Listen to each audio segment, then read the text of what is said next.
এই মিনি ব্লগটা হচ্ছে লাস্ট স্যাটারডের। তো রেডি হয়ে নিয়েছিলাম, গেছিলাম একটু শপিংয়ে। শপিং বলতে সেরম কিছু না, অলির শপিংটা। কারণ কি এরপরে অলির এক্সাম শুরু হয়ে যাবে, অলিকে নিয়ে আর শপিংয়ে যাওয়া যাবে না। ওই জন্য ভাবলাম কিছুটা অলির শপিং কমপ্লিট করে নিই।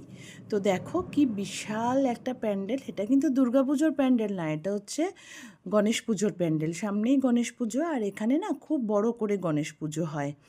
তো সেদিন ছিল জ্যাম রাস্তায়, মারাত্মক জ্যাম ছিল। তো পৌঁছাতে পৌঁছাতে আমাদের অনেকটাই লেট হয়ে গেছিলো, প্রায় 8টার উপর বেজে গেছিলো। তারপরে সেদিন চলে গেছিলাম রিলায়েন্স ট্রেন্ডসে।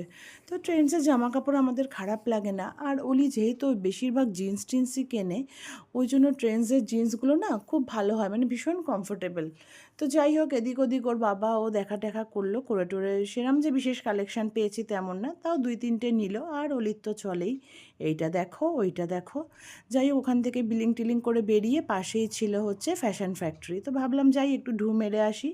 তবে সেখানে গিয়েও বিশেষ কিছু পেলাম না, কারণ ফ্যাশন ফ্যাক্টরিটা বেসিক্যালি ছেলেদের জন্যই। তোর বাবা দুটো টি শার্ট নিল, নিয়ে টিয়ে ব্যাস আমি আর ওলি চলে আসলাম ফুচকা খেতে। বাবাকে বললাম, বললো না আমি খাবো না। আর সেদিন রাতের কোনো ডিনারের প্ল্যানিং আমাদের ছিল না। ব্যাস তারপরে বাড়ির দিকে রওনা।